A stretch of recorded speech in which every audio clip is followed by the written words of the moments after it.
네, 안녕하세요. 이번 11월 청소년을 위한 12달 작은 강의 진행을 맡은 정세청세 기획팀원 최호용입니다.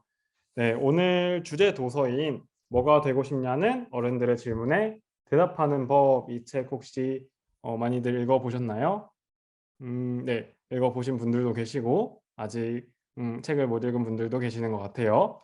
음, 저는 뭐가 되고 싶냐는 질문을 정말 어렸을 때부터 많이 받아봤던 것 같은데 특히 제가 유치원도 입학하기 전에 어린이집에 다닐 때 혹은 그 이전에 제가 어른들한테 이런 질문을 들으면 세 개로 꼭 대답을 했던 것 같아요. 티라노사우루스라고 대답을 했었고, 그 다음에는 동물 중에 기린이라고 대답을 했었고, 그 다음에 이제 레미콘 그 시멘트 이제 싣고 다니는 트럭 있잖아요.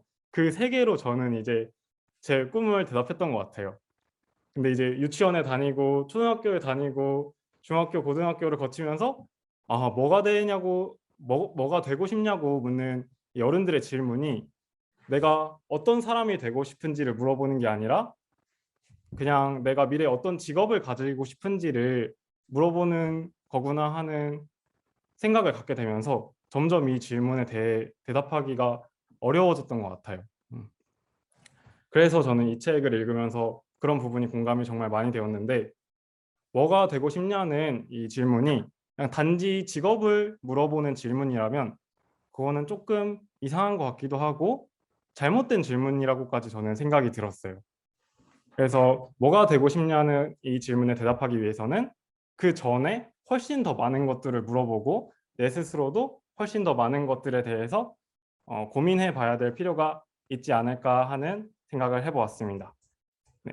그래서 오늘 저희들의 이런 공부를 도와주기 위해서 이제 영국에서 강의를 해주시는 박용준 선생님이 계시는데요. 박용준 선생님께서는 오늘 우리가 이 질문에 대답하기 전에 어떤 것들을 먼저 생각을 해봐야 되는지 그리고 우리가 어떤 고민을 계속해 나가야 되는지 강의를 준비해 주셨습니다. 그러면 이제 박용준 선생님 불러볼게요.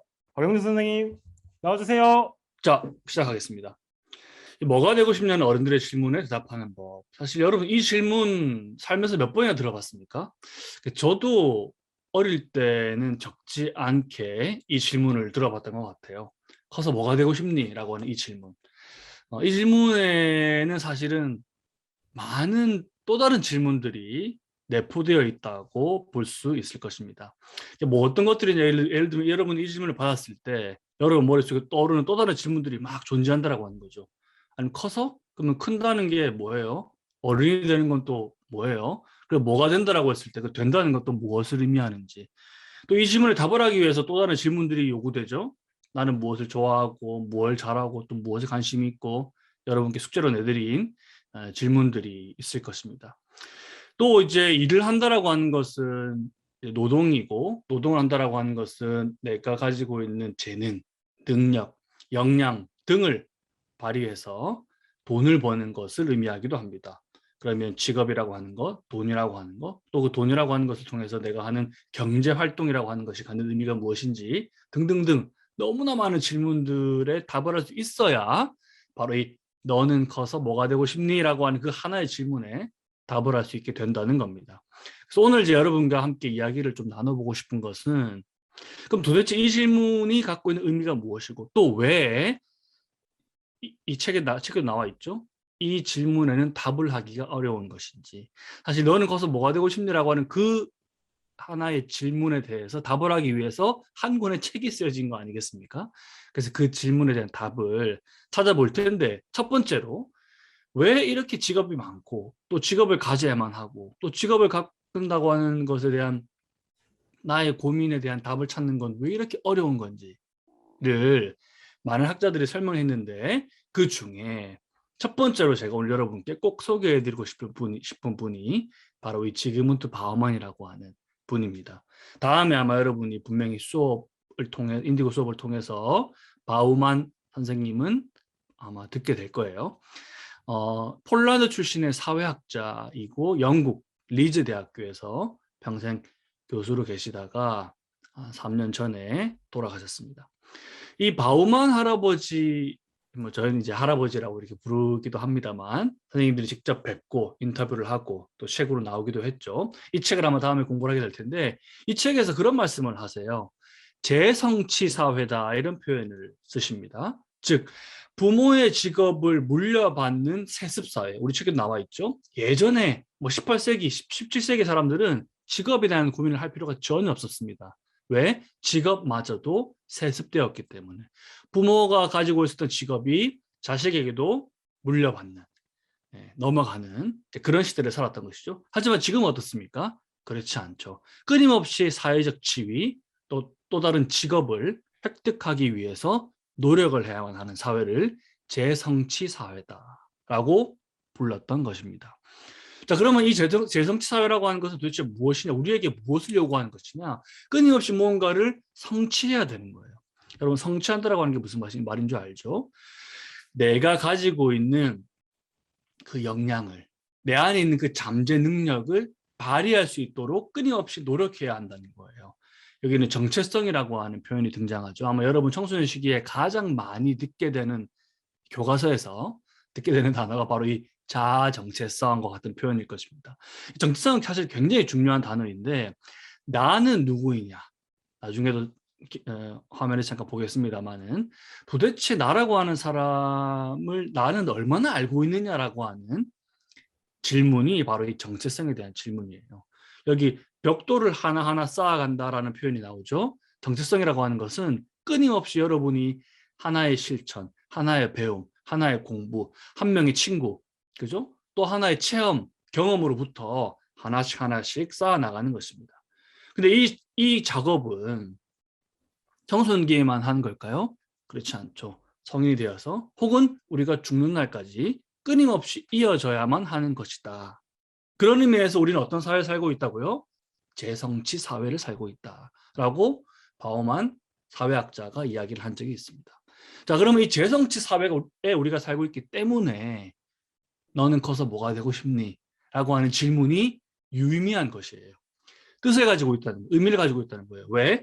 재성치 사회가 아니라면 이 질문은 의미 없는 질문이라는 겁니다. 하지만 우리는 내가 노력한 만큼 충분히 무언가를 새롭게 성취할 수 있는 그 가능성의 세계를 살고 있기 때문에 이 질문이 중요하다라는 게 되겠습니다. 자, 이번 주에는 수능이 있었죠. 여러분 아마 대한민국에 있는 사람이라면 누구나 이 수능이라고 하는 그 단 1년에 있는 단 하루의 시간을 무언가 새로운 경험을 한다라고 볼 수 있을 것입니다. 외국 사람들이 보기에는 굉장히 놀랍습니다. 이 BBC, 로라 비커라고 하는 대한민국의 꽤나 이름이 알려진 BBC의 특파원이죠. 이분이 이제 쓴 글을 보게 되면 마지막에 이제 그런 표현들이 나와요. 이 수능을 치는 목요일은 일터에 나가는 방법도 달라져야 할 것입니다. 왜? 수능 치는 그 듣기 평가할 때는 비행기도 뜨지 않잖아요, 실제로. 그러니 외국 사람들이 보기에는 아니 대학을 가는 시험을 치는데 비행기도 못 뜨게 한다고? 라고 하는 질문이 일어나게끔 한국에서는 이 대학을 진학하기 위한 수능 시험을 중요하게 여기고 있습니다. 또요, 수능 시험이라고 하는 것이 갖는 그 사회적인 의미와 못지않게 중요하게 이야기되어야 되는 것은 여기 제목에 나와 있죠. 세상에서 가장 길고 가장 힘든 시험을 혹시라도 여러분이 이제 대학을 가게 된다면 그죠? 목전에 두고 있다는 것입니다. 대한민국은 실제로 고등학교를 졸업하는 학생들 중에 가장 많은 비율, 그러니까 80%에 달하는 일반계 고등학교 졸업생이 대학을 진학하는 전 세계에 유례없는 대학 진학률을 가지고 있는 그런 나라이기도 합니다.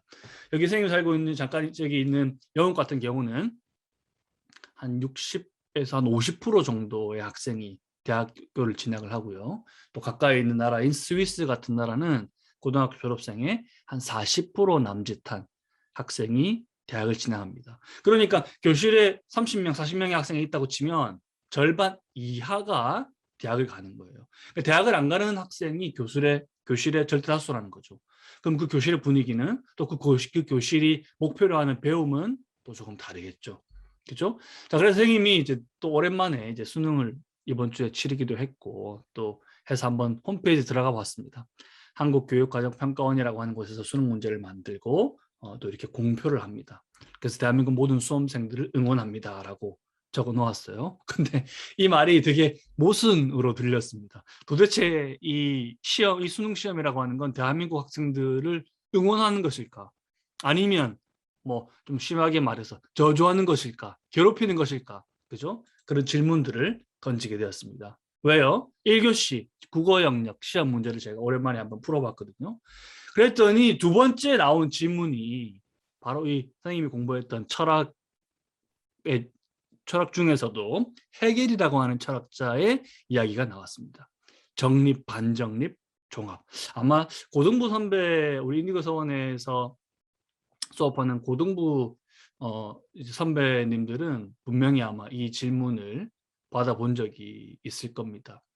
헤겔에 대한 이 반증법, 이 변증법이라고 하는 헤겔의 중요한 철학적 개념에 대한 설명을 분명히 교실에서 한 번쯤은 제가 했을 것 같은데요. 그 내용이 바로 이 국어 영역 이 두 번째 지문에 나와 있었습니다. 그 중에서도 8번 문제 굉장히 논란이 되고 있는데요. 딴 게 아니라 3점 배점, 그러니까 다른 문제들보다 배점이 높고 동시에 높은 만큼 여러분 지금 잠깐 화면을 보시겠어요?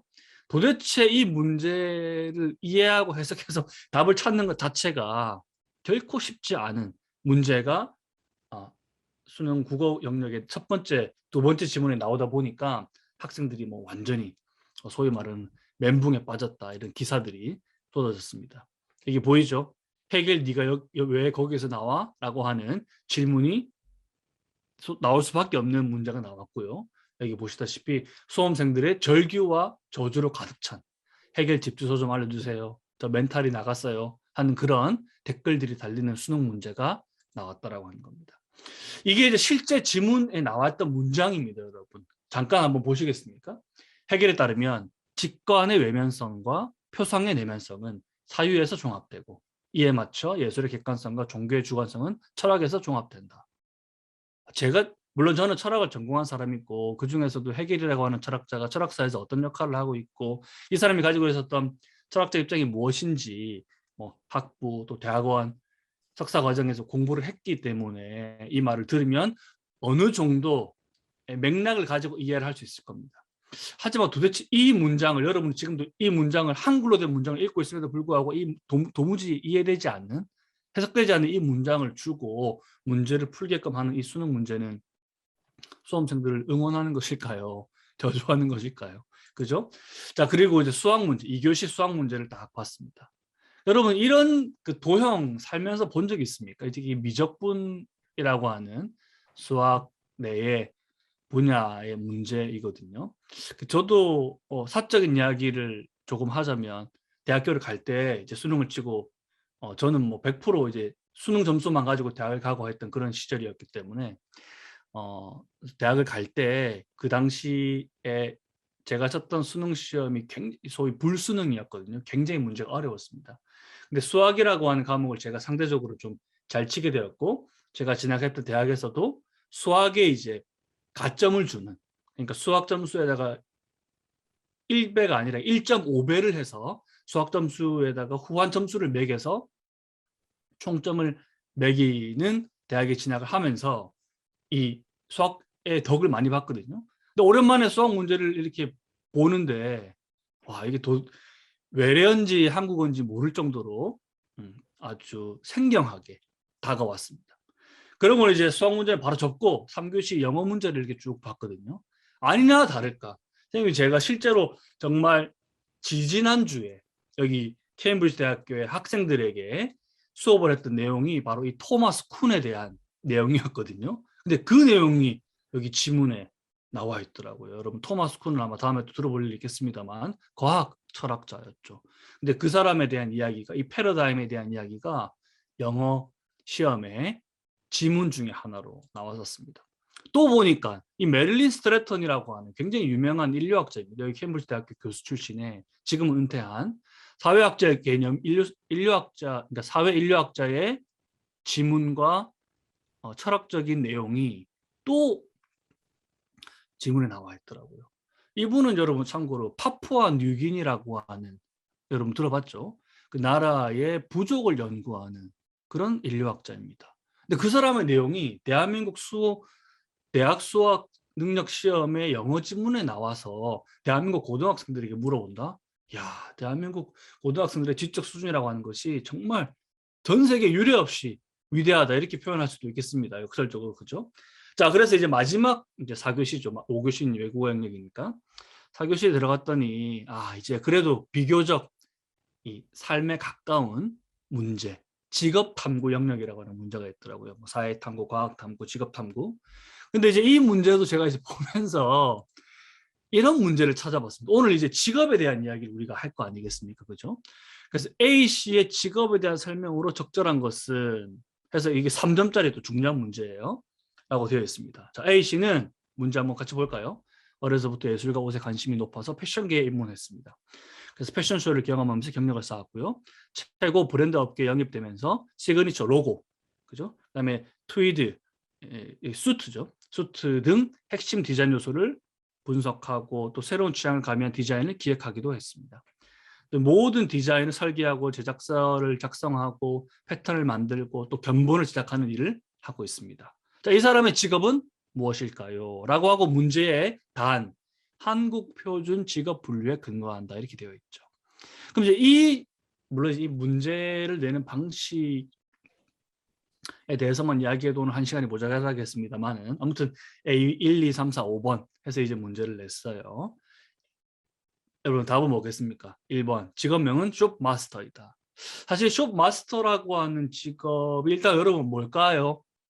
여러분 들어본 적 있습니까? 네, 저도 사실은 이 문제를 보고 처음 찾아봤습니다. 숍마스터라고 하는 직업이 제가 알고 있던 직업이더라고요. 근데 이 명칭이 생소하게 숍마스터라고 되어 있었습니다. 2번 직업 예시로는 맞춤 양복사가 있다. 여러분 아마 들어본 적은 있겠죠. 직접 맞춤 양복을 만드는 경우가 결코 많지는 않겠습니다만 아직까지는 그죠. 저도 뭐 살면서 아직까지 맞춤 양복을 입어본 적이 한 번도 없기 때문에 우리는 기성 양복, 공장에서 만드는 옷을 주로 입으니까 그죠. 그 다음에 3번 유통업체에서 판매할 패션 관련 상품을 구매하는 일을 한다. 구매하는 일은 분명히 아니겠죠. 자, 답은 참고로 4번입니다. 직업은 중분류 항목 중 문화예술 스포츠 전문가 및 관련직에 속한다 라고 되어 있어요. 사실은 2번도 틀린 말은 아닐 테고 그죠? 3번 일도 A씨가 충분히 할 수 있는 일일 수도 있습니다. 4번은 뭐 분류에 대한 설명이니까 맞겠죠. 그러니 우리가 이 직업에 대한 이야기를 가지고 공부를 하고 학교에서 수업을 하고 교과서를 읽고 책을 읽고 세상에 나와서 내가 직업을 찾고 하는 과정에서 도대체 이 12번 문제를 내가 풀면서 대학이라고 하는 것을 진학을 할 때 도대체 이 문제는 나에게 나의 진로, 그러니까 나의 꿈을 찾아 나가는데 과연 얼마나 도움이 되는가 이런 질문들을 하게 되었습니다. 방금 본 여러분 그 분류표 있죠? 그게 이렇게 되어 있습니다. 1번, 2번, 3번, 4번, 5번, 6번, 7번, 9번, 그다음에 10번, 마지막 10번은 군인. 이렇게 해서 직업 분류표가 이렇게 쫙 나와 있고 거기에 맞춘 그죠? A 씨의 직업을 추리하는 게 이 직업 탐구가 우리에게 물어본 질문 중에 하나였더라고 하는 사실. 물론 저는 수능이라고 하는 시험 문제 자체에 대해서 크게 반감을 가지고 있지는 않습니다. 왜? 실제 방금 본 해겔에 대한 문제, 미적분에 대한 문제, 메릴린 스트라튼에 대한 문제는 대학 수학 능력 시험이라고 하는 시험의 성격 및 목적에는 부합합니다. 즉 대학에 들어가서 공부를 하려면 토마스 쿤은 당연히 알고 있어야죠. 그죠? 하지만 이번 목적 그죠? 과연 대한민국 고등학교 필수 교육 과정이지 않습니까? 대한민국 고등학교 교육 과정에서 토마스 쿤, 메릴린 스트랜튼 같은 사람이 꼭 다루어져야만 하는가에 대한 건 의문을 가지고 있습니다. 아니나 다를까 여러분 잘 알죠? 인터넷 인강, 1타 강사라고 이렇게 불리는 분들 있죠. 그분들이 이제 수능에 대해서 비판적인 목소리를 얼마 전부터 내기 시작한 뉴스들이 많이 나오고 있습니다. 그죠? 수능 종말론까지 이렇게 나오고 있는데 과연 그게 없어질지 아닐지는 모르겠으나 또 그건 중요한 문제도 아니겠죠.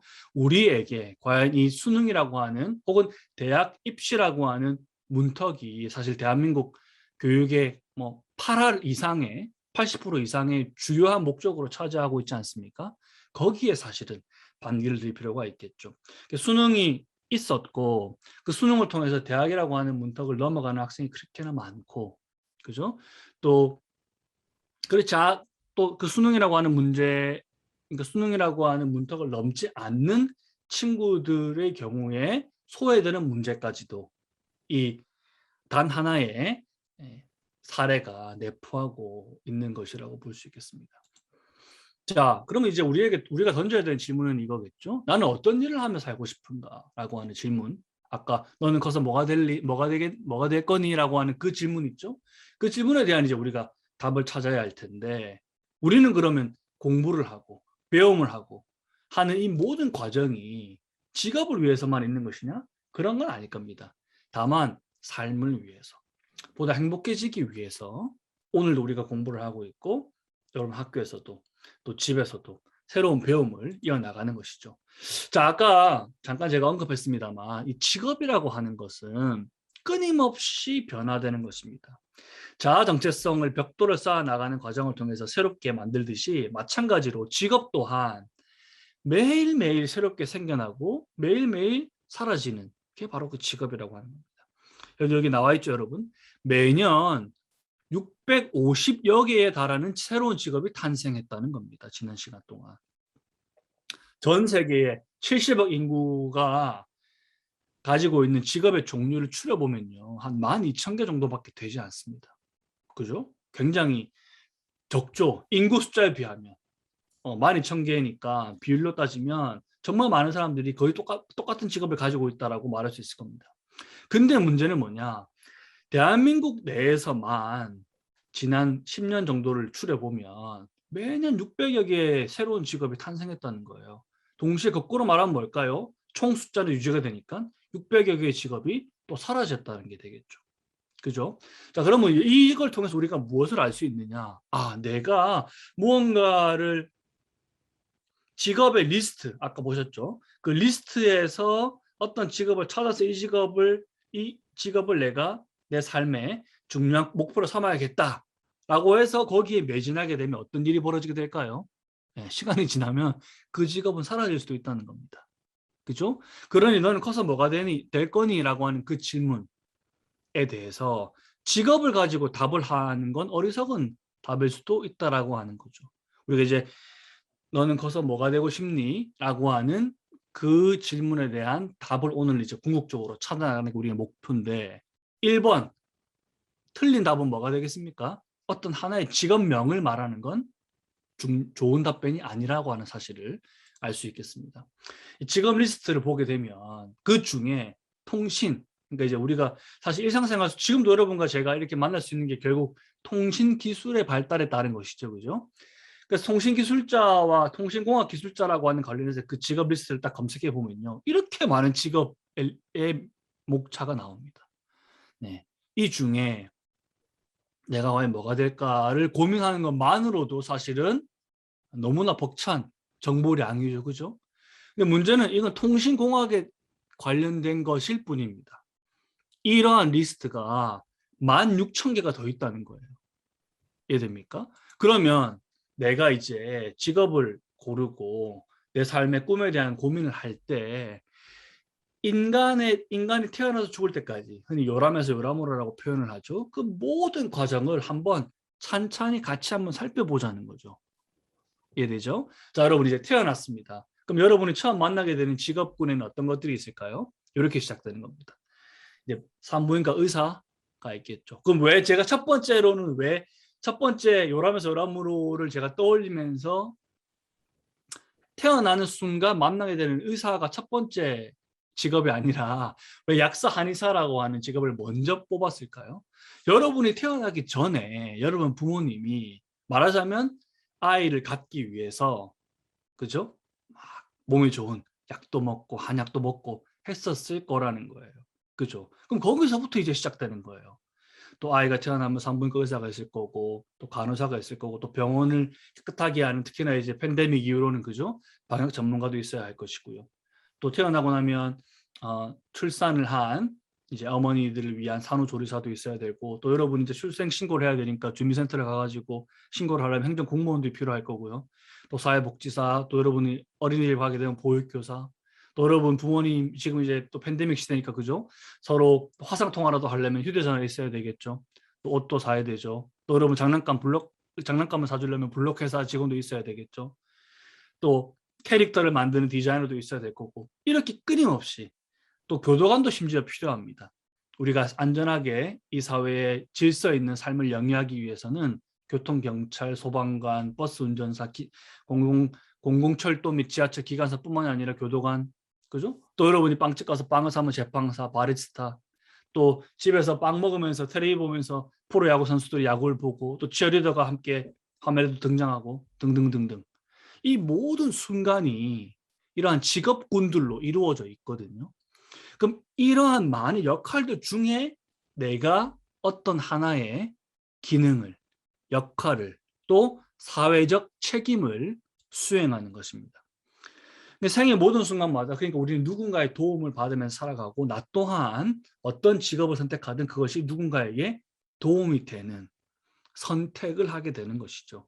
그럼 나는 도대체 이 일생 동안 이렇게 표현해 볼 수도 있겠죠.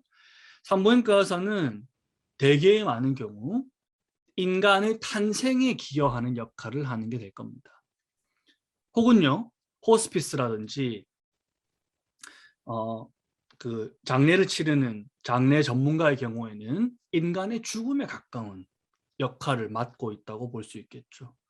그러면 나는 사실 죽음이라고 하는 것이 너무나 두렵고 무섭다고 한다면 장례 전문가가 될 수는 없겠죠. 또 그런 일을 한다면 나는 너무 슬프고 우울한 삶을 살게 될 것입니다.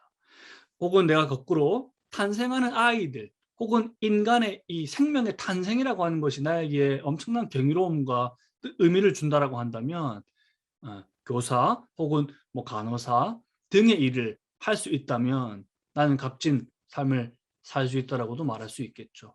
그러니 단순히 어떤 직업을 먼저 떠올리기보다 이 생애 주기를 쭉 보면서 나는 도대체 어떤 삶의 시간에 큰 의미를 부여하고 있느냐와 같은 질문도 충분히 해볼 수 있을 것 같아요. 그래서 내가 선호하지 않는 그런 직업이 있을지 몰라도 필요 없는 직업이란 사실은 없습니다. 또 제가 나중에 잠깐 여러분에게 또 말씀드리겠습니다만, 이 직업을 선택할 때 필요한 능력 같은 게 존재하겠죠, 그죠? 능력도 있을 거고, 제가 아까 잠깐 말씀드린 그 잠재 능력, 그러니까 내가 가지고 태어난 성질 같은 것도 있을 겁니다. 이것은 누굴 탓할 필요도 전혀 없고 그냥 그게 나 자신인 거예요. 그러니 여기 보면 사회성과 협조, 또 자기 통제와 인내. 누군가는 이 자기 통제를 아주 각별히 누구보다 더 잘할 수도 있는 겁니다. 그럼 그런 사람들이 할 수 있는 직업이 정해져 있겠죠. 예를 들면 은행에서 현금을, 한국은행 같은 곳에서 현금을 발행하면 은행으로 배송해 주는 역할을 해야 하는 사람들이 있지 않습니까? 그러면 그런 사람들은 자기 통제와 인내와 또 정직성이 다른 그 누구보다도 강해야 되겠죠. 그렇지 않다면, 그죠? 그 뭐 수십억, 수백억에 달하는 현금을 배송하는 과정에서 문제가 생길 수도 있을 겁니다. 그죠? 또 상대적으로 다른 사람보다 훨씬 그 꼼꼼함에 집착하는 사람들이 분명히 있습니다. 저는 그 집착이 절대 나쁜 거라 생각하지 않아요. 그러면 그 꼼꼼함이 요구되는 일을 내가 찾는다면 그 사람은 자신이 갖고 있는 혹은 가지고 태어난 그 역량을 최대한으로 발휘하는 그런 직업을 가질 수도 있겠죠.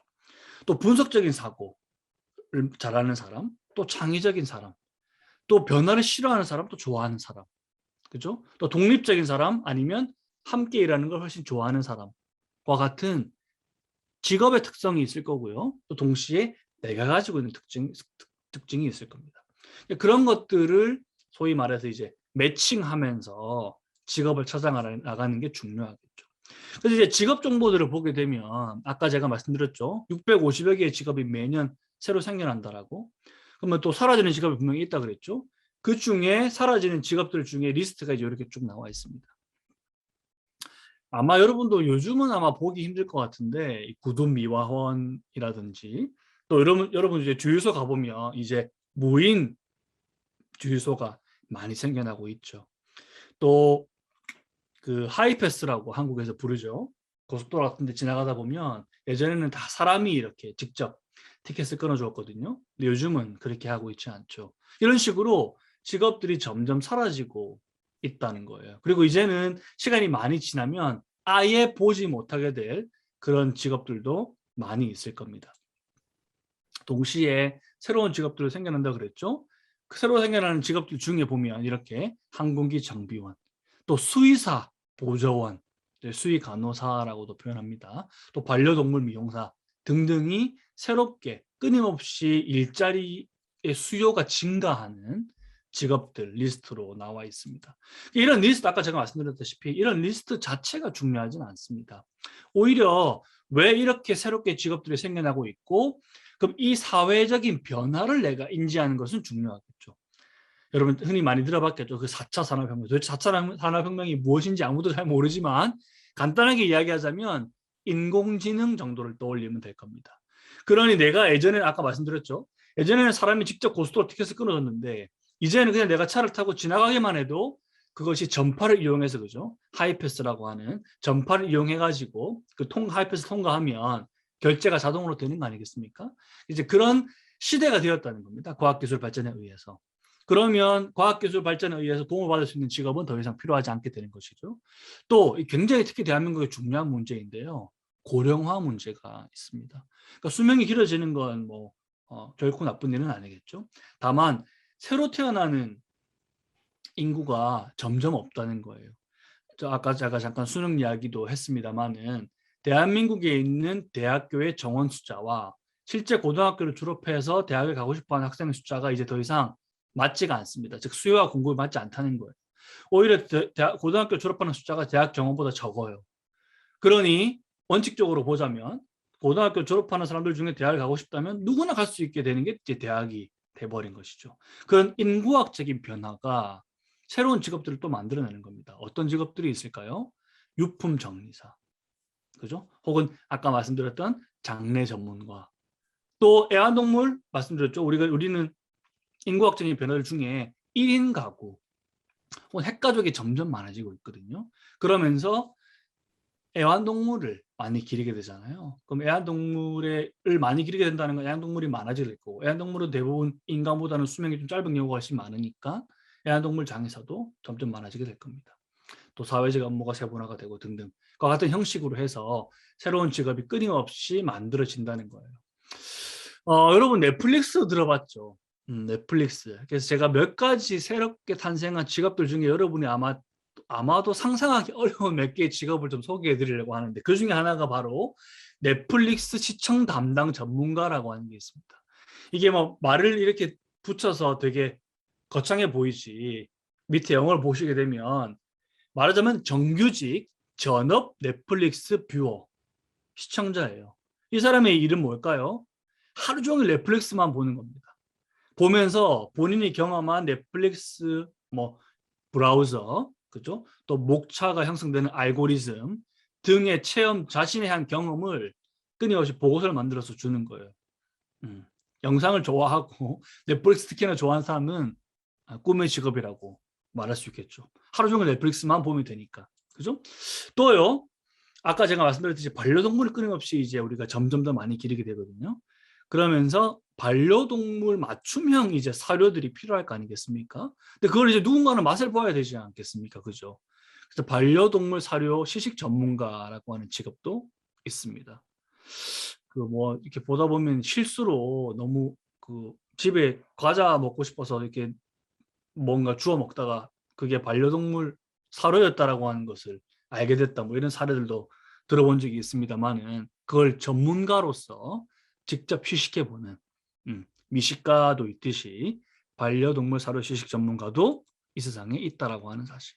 또요, 전문 수면가도 있습니다. 전문 수면러라고도 부를 수 있겠는데, 그죠? 딴 게 아니고 가구들을 만드는 회사에서 실제로 이 만든 가구가 얼마나 편안한지 누군가는 체험을 해봐야 되잖아요. 그래서 그걸 전문적으로 하는 사람들도 세상에는 있다라고 하는 겁니다. 또 여러분 어릴 때 주사위 많이 가지고 놀아봤죠? 근데 주사위만 전문적으로 잘 만들어졌는지를 검열하는 그런 분들도 있고요. 또 이게 사진을 보게 되면 좀 되게 좀 기이한 사진인데, 데오도란트라고 여러분 피부에 바르는 향수 같은 거죠. 그죠? 그 냄새 제거제가 얼마나 잘 작동하는지를 시험해보는, 직접 냄새를 맡아보는 데오도란트 테스터라고 하는 직업도 존재합니다. 어떻게 저렇게 역한 직업을 하고 있나? 근데 실제로 이 직업을 갖기 위해서는 굉장히 높은 수준의 학력이 필요합니다. 화학에 대한 화학 전문가들이 대부분 많다고 하고요. 거기에 대한 기본적인 이해를 갖고 있지 않으면 이 시험관이 될 수 없다라고도 이야기를 해요. 그러니까 세상에는 이렇게 많은 직업들이 실제로 존재하는데 여러분이 이런 제가 우리 책에 나오는 것처럼 뭐가 되고 싶냐라고 하는 이 어른들의 질문에 대해서 질문을 받았을 때 머릿속에 떠오르는 직업의 숫자라고 하는 게 정말 여러분 그 리스트를 한번 적어보기 시작해 보세요. 그러면 100개가 채 안 될 겁니다. 그러니 거꾸로 말해서 내가 알고 있는 세계의 한계가 명확하기 때문에 내가 가지고 있는 잠재력을 충분히 펼치지 못하는 것일 수도 있다라고 하는 거예요. 여러분 잘 아는 스티븐 호킹이 이런 얘기를 한 적이 있습니다. 일이라고 하는 거, 이 직업이라고 하는 결국은 삶의 이유와 목적을 선물해 주는 거예요. 그래서 의미 있는 일을 내가 하지 않는다면 삶이 끊임없이 공허해지게 되겠죠. 그렇기 때문에 이 직업, 그러니까 이 질문, 직업에 대한 이 질문은 그만큼 중요한 것이라고 말할 수 있겠습니다. 그래서 저는 여러분이 이 질문을 이제 오늘 우리가 다 같이 고민을 하면서 혹시라도 이때까지 직업에 대한 고민을 하지 않았다면 오늘부터 이제 시작하면 되는 겁니다. 그죠? 그럼 오늘부터 내가 이제 직업을 떠올리게 될 때 어떤 질문들, 어떤 내용을 내가 머릿속에 떠올려야만 하는 걸까에 대한 이야기를 지금 나누고 있는 겁니다. 그러니 스티븐 호킹과 같은 사람이 한 이런 이야기는 여러분이 꼭 기억해야만 되는 이야기 중에 하나이겠죠. 왜? 내가 직업을 선택할 때 그것이 나에게 단순히 사회적인 평판 혹은 뭐 연봉, 돈을 많이 줘서 그 직업을 선택한다? 라고 한다면 여기 호킹이 말하는 것처럼 그 선택은 공허할 뿐인 직업일 수도 있다라고 하는 겁니다. 왜? 일을 한다라고 하는 것은 삶의 이유와 목적을 주는 것이고 이것이 내 인생의 아주 궁극적인 행복에 맞닿아 있기 때문에 그러한 거죠. 자, 그래서 제가 이런 분들 중에 누가 있을까? 방금 뭐 넷플릭스 시청자, 뭐 데오도란트 테스터와 같은 직업 말고 인디고 서원에서 우리가 만났던 많은 분들 중에 우리 책에 보면 22쪽에 이 나와 있는 직업에 정확히 말하면 23쪽이죠. 사파리 안내원이라고 하는 직업을 딱 보자마자 제 머릿속에 제일 먼저 떠오른 분이 바로 이 로렌스 앤서니라고 하는 분입니다. 아마 여러분 인디고 서원 수업을 하면서 인디고 인문학 수업을 하면서 들어본 적이 있을 겁니다. 지금 현재 이제 현재는 돌아가셨습니다만 남아프리카 공화국의 툴라툴라라고 하는 지역에 실제로 이 동물 보호 지역이 아직까지도 운영이 되고 있죠. 로렌스 앤서니는 동물 보호 운동가이기도 하고 환경 운동가이기도 하고 탐험가이기도 하고 작가이기도 한 그런 분입니다. 그러니 앤서니라고 하는 분을 떠올리게 되면 야, 이렇게 동물을 사랑하고 자연을 좋아하고 모험하는 걸 즐기고 하는 사람에게 이보다 더 최상의 직업을 가질 수 있을까? 라고 하는 삶을 실제로 살았던 사람.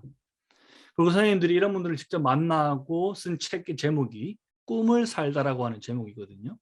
그럼 이 꿈을 살다라고 하는 제목처럼 내가 이럴 수 있다면 얼마나 좋을까라고 하는 그 꿈을 실제로 살고 있는 그런 사람을 선생님들이 직접 만난 것이고 여러분도 그 책을 직접 같이 읽고 공부를 했던 것이고 그러면 여러분도 이런 삶을 살 수 있다면 얼마나 좋겠습니까? 그죠? 그래서 여러분이 이런 삶을 부디 살 수 있기를 바라면서 이제 이 책을 선생님들이 교재로 고르고 오늘이 같이 공부를 하는 것이 되겠죠. 앤서니가 이런 얘기를 한 적이 있습니다. 흔히 사람들은 영어로 이제 think out of the box, 이 정해진 틀에서 벗어나서 한번 생각을 해봐 라고 이제 충고를 한다는 거예요. 생각을, 즉 박스 안에서 이 박스 너머의 무언가를 떠올리게끔 우리에게 충고를 한다는 거죠. 앤서니는 그런 충고는 나는 절대 누군가에게 하지도 않고 스스로에게도 하지도 않는다. 왜? 아니 왜 상자에 갇혀서 생각해보라고 하는 거냐. 그 상자 자체를 깨부수고 밖으로 걸어 나와라. 그게 진정한 충고 아니겠는가. 이런 이야기를 하시거든요. 저도 여러분에게 이런 이야기 꼭 드리고 싶어요. 즉 내가 살고 있는 혹은 내가 보고 듣고 배운 것만이 이 세상의 전부가 절대 아니라고 하는 사실. 분명히 그 밖에는 여러분에게 보다 더 큰 행복, 보다 더 큰 즐거움을 주는 경험이 분명히 존재할 수도 있거든요. 그런 의미에서 이 앤서니의 틀 자체, 상자 자체를 깨부수고 세상 밖으로 걸어 나오라고 하는 이 충고는 아마 뭐가 되고 싶냐는 이 질문에 답을 하기 위해서 첫 번째로 할 수 있는 여러분의 실천이 되지 않을까라는 생각을 해봅니다. 또 다른 실천 중에 하나는 게으름을 탈피하라, 이렇게 표현할 수 있겠습니다. 물론 신체적인 게으름도 탈피해야겠죠, 여러분, 그죠? 동시에 정신의 게으름. 왜요? 이 질문을 끊임없이 하다 보면 나는 뭐가 되면 좋을까? 나는 뭐 할 때 가장 행복할까? 뭐 할 때 가장 즐겁고 뭐 할 때 가장 싫고 와 같은 질문들을 끊임없이 하다 보면 어느 순간 멈추게 됩니다. 왜? 답을 하기가 너무 어렵거든요. 이 책의 일장이 뭡니까? 왜 뭐가 되고 싶냐라고 하는 질문에 답을 하는 것이 왜 어려울까요? 라고 하는 질문을 하고 있잖아요. 실제로 이 질문은 어려운 질문입니다. 그렇기 때문에 정신의 게으름, 딴 게 아니라 아주 짧은 순간 우리가 나태해질 수 있는 위험이 끊임없이 존재하거든요. 그걸 한번 넘어보라는 거예요. 여기서 탈피하라고 표현하잖아요. 벗어나 보라는 겁니다. 앤서니가 말한 것과 똑같은 맥락이겠죠.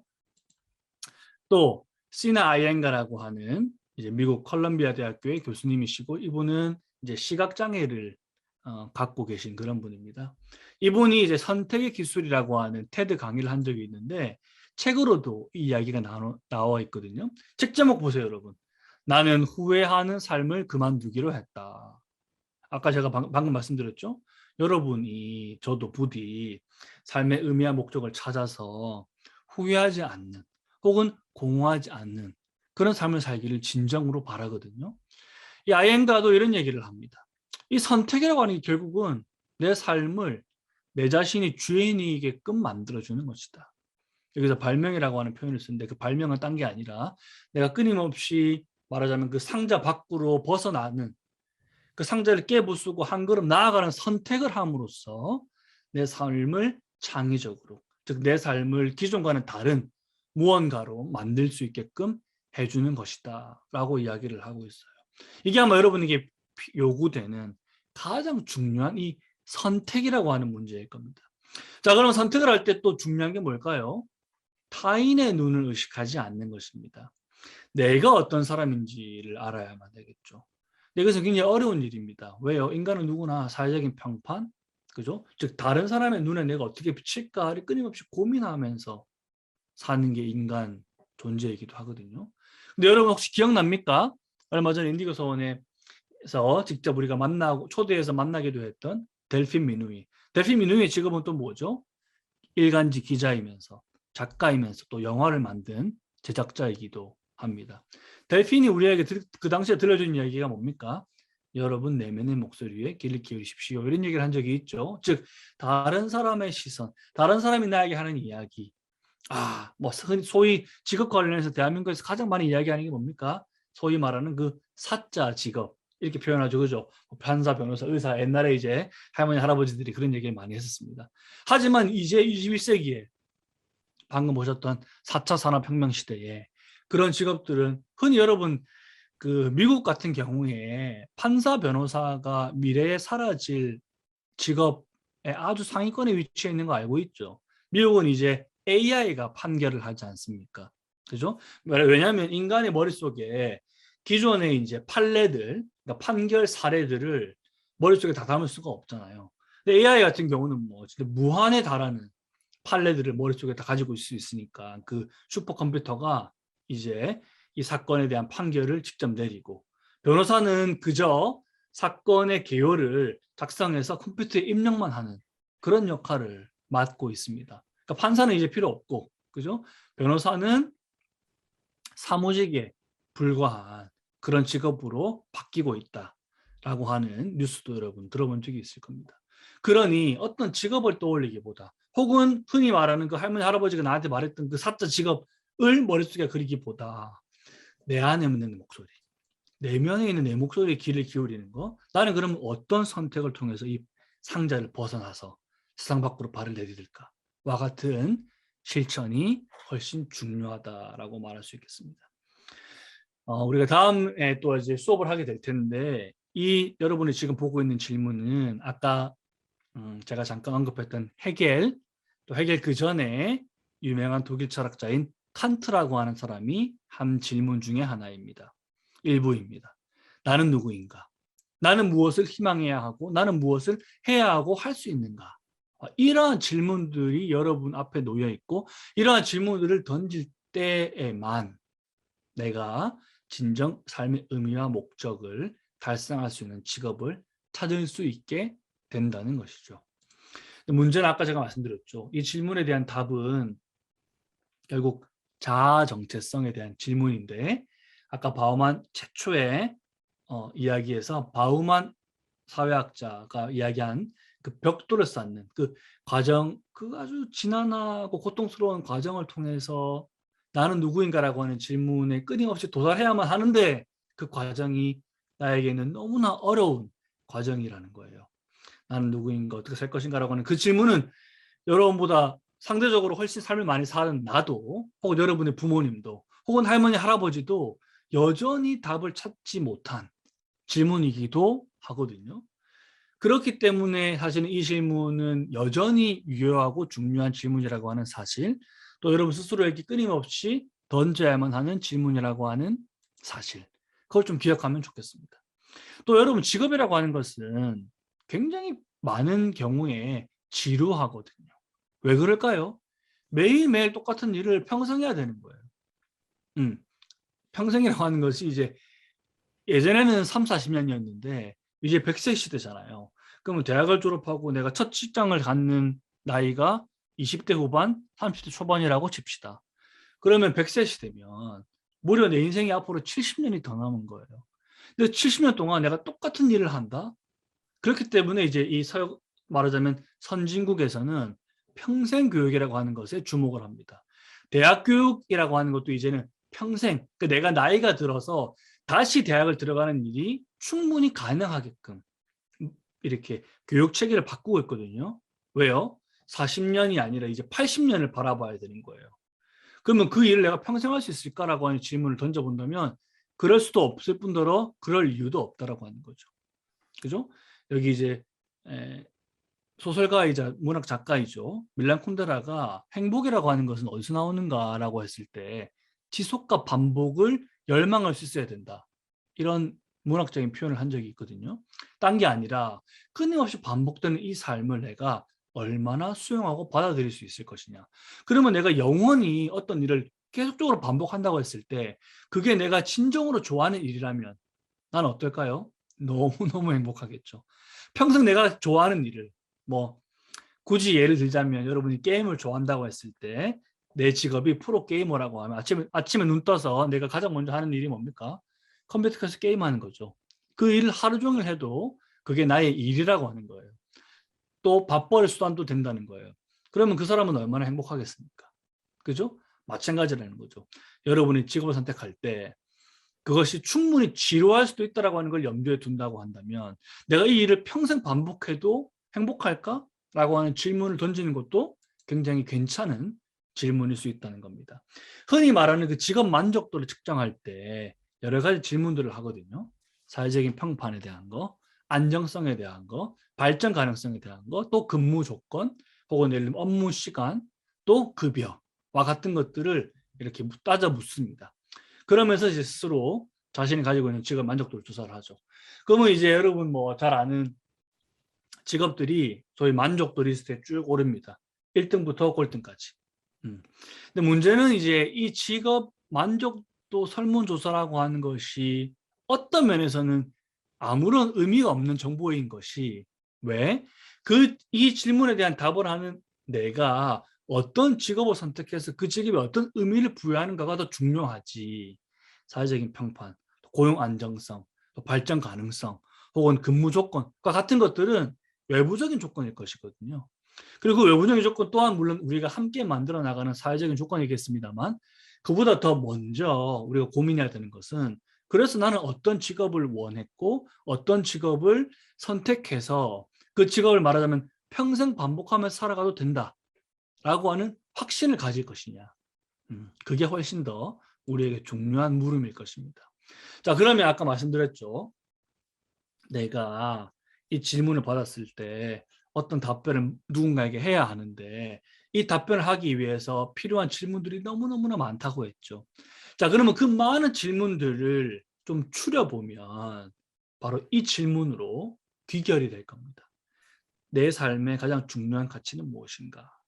즉, 내가 어떤 가치를 가장 중요하게 여겨서 내 삶의 중심으로 두고 살아갈 것인가라고 하는 질문에 답을 할 수 있다면 내가 어떤 직업을 나가야 될까라고 하는 질문에도 답을 할 수 있게 될 거라는 거예요.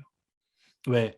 아까 제가 말씀드린 그 많은 너는 커서 뭐가 될 거니라고 하는 그 질문에 내포되어 있는, 또 그 질문에 답을 하기 위해서 필요한 그 수많은 질문들에 대한 답을 하기 위해서 나에게 필요한 많은 수많은 정보와 질문과 체험과 경험들이 있는데 그 배움들이 결국은 이 질문으로 귀결될 수도 있다라고 하는 겁니다. 자, 그래서 이제 여러분이 이 직업을 선택할 때 그 직업의 분류를 좀 머릿속에서 해체하고 새롭게 바꾸면 좋겠어요. 자, 이렇게 이제 한번 생각해 보자는 거예요. 나는 어떤 직업을 선택하면 좋을까라고 했을 때, 나는 누군가를 기쁘게 하는 일이 너무 좋아 라고 생각해 볼 수 있겠죠. 자, 그러면 다른 사람을 기쁘게 하는 일은 어떤 것들이 있을까요? 뭐 우리가 흔히 말하는 텔레비전에 나오는 뭐 개그맨, 코미디언도 포함이 될 거고요. 가수도 포함이 될 수 있을 거고요. 사회봉사자, 사회복지사도 포함이 될 수 있을 거고요. 환경미화원 같은 경우도 충분히 포함될 수 있을 겁니다. 또 예를 들면 치과 의사가 돼서 누군가가 앞니가 부러져서, 그죠? 혹은 이가 아파서 고통 속에 있는 사람들을 기쁘게 만드는 일을 하는 직업도 여기에 포함될 수 있겠죠. 또 아름다움을 보존하는 일도 있을 겁니다. 예를 들면 숲 관리사도 포함이 될 수 있을 거고요. 아까 잠깐 보셨던 로렌스 앤서니가 가졌던 동물 보호 혹은 환경 보호 운동가가 되는 것도 아름다움을 보존하는 일이 될 수 있겠죠. 또 자연을 혹시라도 너무 사랑하는 사람이 있다면 자연을 사랑하는 과 관련된 일을 하는 것도 가능하겠죠. 그죠? 또 나는 노는 게 너무 좋아. 그럼 여러분 저기 그 뭐라 그러죠? 스카이 퐁퐁이라 그러나요? 이렇게 뛰는 거 있죠. 그 트램폴린과 관련된 일을 하는 사람도 충분히 가능할 거고요. 놀이동산에서 일을 하는 것도 가능할 테고요. 또요, 놀이동산에 있는 그 놀이기구들을 발명하는 발명가가 되는 것도 그 굉장히 과학적인 지식이 많이 필요하지 않습니까? 그런 일도 해볼 수 있을 것이고요. 또 사람들을 연결하는 게 나는 좋다. 혹은 사람들의 삶을 편리하게 만드는데 기여하고 싶다. 그러면 뭐 로봇 공학자가 되는 것도 가능할 것입니다. 혹은 나는 그런 과학기술, 저만 하더라도 과학기술을 좋아하지만 굉장히 비교적 그 아날로그적인 사람이기도 하거든요. 그래서 굉장히 무지한 부분도 분명히 많을 텐데 그런 사람들은 사람을 보살피는 인간적인 접촉을 훨씬 더 많이 하는 삶을 사는 것도 가능하겠죠. 그러니 이런 많은 것들이 새로운 직업에 대한 분류로 여러분이 스스로 새로운 배움으로 가져간다면 나는 그러면 어떤 걸 좋아하는 사람일까? 그 질문에 대한 답을 조금 더 구체적으로 혹은 새롭게 할 수 있게 되지 않을까 싶습니다. 자, 제가 마지막으로 여러분께 소개해드리고 싶은 분입니다. 이반 일리치라고 하는 작가이자 철학자이자 사회비평가이자 또 가톨릭 사제이기도 한 분이 많은 책을 썼고 한국어로도 번역이 되어 있습니다. 이반 일리치가 인간의 일, 그러니까 노동에 대한 고민을 굉장히 많이 했었습니다. 그래서 여기 가운데 있는 책 제목 보시겠어요? 누가 나를 쓸모없게 만드는가? 이런 표현이 있죠. 이 질문이 나온 이유는 딴 게 아니라 전문가 시대, 특히 근대 이후로 직업들이 굉장히 세분화되면서 내가 어떤 직업을 갖고 그 일을 충분히 성실히 열심히 수행하고 있음에도 불구하고 내가 이 사회에서는 별로 그렇게 쓸모있는 사람으로 대접받지 못하는 사회가 되었다라고 하는 비판의 목소리를 내고 있는 그런 책입니다. 그러면서 우리가 살고 있는 이 사회는 내 안에 그런 재능을 볼 수 있는 눈을 잃게 만들었고 또 재능을 발휘할 수 있는 환경 조건도 빼앗아 가버렸고 결국은 내 안에 있는 그 자신감마저도 상실하게 만들었다. 이런 비판의 목소리를 낸 분이 바로 이반 일리치라고 하는 학자인데요. 이분이 이제 결론적으로 우리에게 그런 이야기를 합니다. 결국은 의미 있는 일, 나를 행복하게 만드는 노동을 할 수 있게 되려면 결국은 예속이라고 하는 표현을 하는데요. 예속의 예가 결국은 이제 노예거든, 노예. 즉 타인의 시선의 노예, 혹은 돈의 노예, 그죠? 혹은 사회적 명예의 노예와 같은 것들로부터 좀 벗어나서 자유롭게 일을 선택하고 그 자유롭게 선택한 일을 창의적으로 내 삶의 정체성을 추구하면서 살 수 있게끔 만들어줘야만 한다. 그런 삶을 또 사람들이 살 수 있게끔 누군가는 애쓰고 노력해야만 한다. 라는 일을 지적을 하고 있습니다. 그러니 너는 커서 뭐가 되고 싶니? 라고 하는 이 질문을 하기 위해서는 앞서 본 그 많은 질문들, 바우만부터 일리치까지 일에 대해서, 노동에 대해서, 삶에 대해서, 혹은 삶의 성취에 대해서, 내가 가진 재능의 발현에 대해서, 흔히 이제 자아 실현과 자아 정체성 뭐 이런 얘기 여러분 들어봤을 겁니다. 교과서에 나오는 말일 텐데 그것을 실현하기 위해서 우리가 던져야 되는 질문들이 너무나 많다는 거예요. 그래서 제가 지난주에 여러분의 숙제를 내주기를, 말하자면 이러한 질문들을 여러분이 답을 할 수 있게끔 끊임없이 자기 스스로에게 물어봐야만 된다는 거예요. 그 과정이 있고 나야 비로소 일이라고 하는 거, 직업이라고 하는 거, 혹은 진로라고 하는 것도 이제서야 비로소 말을 할 수 있게 된다는 겁니다. 그래, 내가 즐거워하는 거, 또 좋아하거나 혹은 싫어하거나, 그죠? 또 내가 갖고 있다고 스스로 믿는 능력, 혹은 나는 잘 몰랐는데 다른 사람들이 나한테 칭찬해준 그 능력들, 그죠? 또 내가 아주 고질적으로 누군가에게 혹은 부모님에게, 친구들에게 혼나거나 꾸지람 당하거나, 그죠? 하는 부분들도 있을 거예요. 그거는 나의 습관이기도 하겠지만 동시에 가지고 있는 기질일 수도 있거든요. 그죠? 또 가장 중요한 질문 중에 하나가 뭐라 했습니까? 내 삶의 가장 중요한 가치는 무엇이냐? 그러면 여기서 말하는 가치라고 하는 것은 내 삶에서 제일 중요한 거. 그중에 제가 예를 들면 세 가지를 골라보는 거죠. 나는 삶에서 꼭 필요한 게 무엇일까? 예를 들면 우정, 그죠? 혹은 아니면 난 돈, 그죠? 혹은 나는 사회적인 평판, 명예와 같은 것들이 굉장히 중요해 라고 말할 수도 있을 겁니다. 그래서 내가 이 삶에서 어떤 의미와 목적을 추구할 것인가, 또 그 가치를 추구하기 위해서 나는 어떤 직업을 갖고 내 그 직업을 통해서 내 정체성을, 내 자아를 실현할 것이냐와 같은 질문이 여러분 앞에 놓여 있는 것이고요. 이 질문들에 대한 답을 수업 시간을 통해서 우리가 같이 토론해 볼 수 있다면 분명히 저도 여러분에 대해서 더 많이 알 수 있을 거고, 또 여러분에게도 충분히 무언가 새로운 조언도 해줄 수 있을 것 같고요. 또 저도 제가 지금껏 살면서 보고 듣고 뵙고 했었던 많은 직업과 많은 제가 존경하는 많은 분들의 이야기도 여러분에게 들려드릴 수 있을 것 같습니다. 네, 용준쌤 감사합니다. 강의 잘 들었습니다. 네, 여러분들도 이제 화면 켜실 수 있는 분들은 화면 켜고 다시 돌아와 볼까요? 그럼 현진님, 은지님, 권우님, 이렇게 유리님 화면 켜주시고 계시네요. 네. 이제 용준쌤께서는 너는 커서 뭐가 되고 싶니? 라는 질문에 대답을 하기 위해선 먼저 나는 어떤 가치를 좋아하고 난 어떤 순간에 행복하고 난 어떤 성향을 가지고 있는지 이런 질문들에 대해서 먼저 알아야 한다고 말씀을 해주셨어요. 여러분들은 살면서 어, 여러분들에게 가장 소중한 가치는 무엇인가요? 하는 질문을 정말 진심으로 들어본 적이 있는지 네, 또 궁금한 것 같아요. 저는 돌아보면 그런 질문을 들어본 적이 거의 없는 것 같아요. 저에 대해서 그렇게 물어보는 질문을.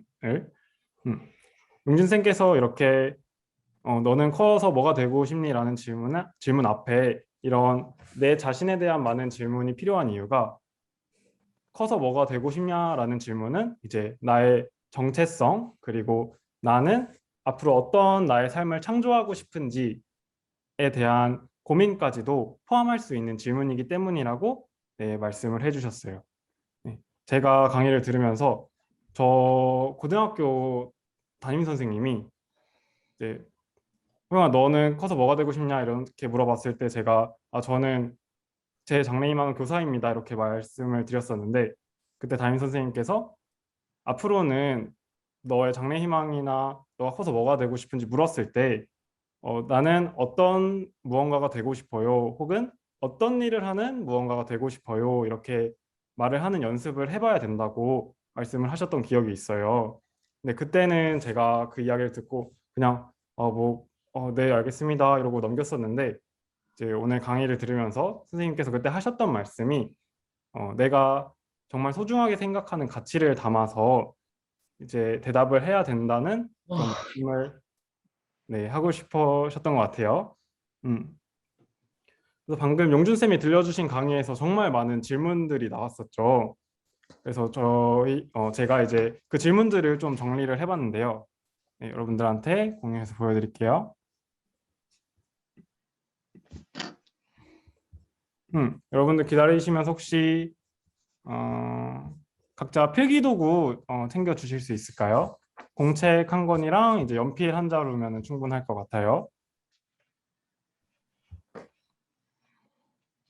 음, 네, 용준 쌤께서 강의 때 말씀해 주셨던 질문들을 제가 이렇게 다양한 형태의 질문으로 이렇게 정리를 해봤어요. 그래서 여러분들이 이 질문을 적어보고 그 옆에 여러분들만의 대답을 한번 적어보는 시간을 가져볼게요.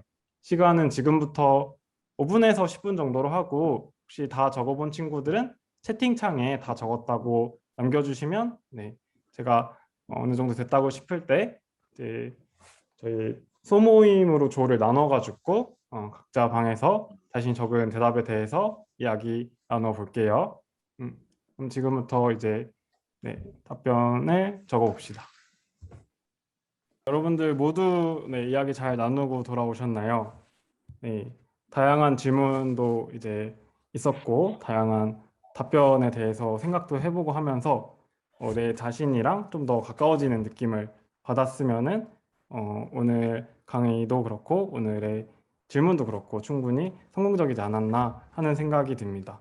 혹시 아직도 고민이 되시는 분들은 오늘 열심히 받아 적었던 그 질문들에 대해서 앞으로 계속해서 평생이 될 수도 있겠죠. 열심히 고민해보고 여러분들의 미래를 여러분들이 자유롭게 설계하고 창조해 나갈 수 있는 그런 사람이 되었으면 좋겠고 저도 그런 사람이 되어 보도록 하겠습니다. 네. 그리고 저희가 이제 다음 행사를 공지를 해드리려고 하는데요. 12월 청소년을 위한 12달 작은 강의가 네, 진행됩니다. 주제는 이제 희망을 지속 가능하게 하라라는 주제로 강의가 이루어질 거고요. 네, 똑같이 온라인으로 줌에서 강의가 진행되고 청소년은 누구나 다 함께 참여할 수 있으니까 여러분들 꼭 오늘 강의가 정말 괜찮았다면은 여러분 친구들 손 이렇게 양손에 잡고 같이 신청하고 같이 강의를 들어보면은 또 좋을 것 같아요.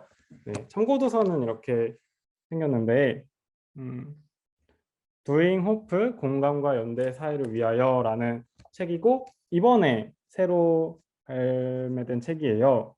이 책은 인디고성 홈페이지에 들어가시면은 또 주문해서 읽어보실 수 있으니까 참고도서 읽어보고 싶으신 분들은 읽어보고 참여하셔도 좋고 아니면은 그냥 강의만 참여하셔도 네, 좋습니다.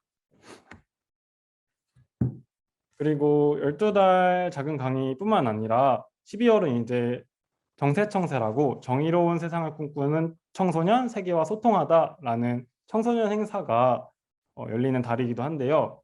날짜는 똑같습니다. 12월 18일 토요일에 오전 11시부터 오후 1시 반까지 이제 2시간 반 정도 청소년들이 모여서 온라인 안에서 계속 토론을 나눌 수 있는 그런 좋은 시간이에요. 똑같이 온라인 줌으로 진행하고 이것도 청소년이면 누구나 다 참여할 수 있으니까 네, 친구들이랑 함께 참여해 보는 것도 정말 좋을 것 같습니다. 네, 아까 12월 12달 작은 강의가 희망을 지속 가능하게 하라라는 주제라고 했었는데 정세청세 사회 주제는 지속 가능한 미래를 위한 정의로운 선택이라는 주제로 이제 우리가 토론을 만들어갈 예정이에요.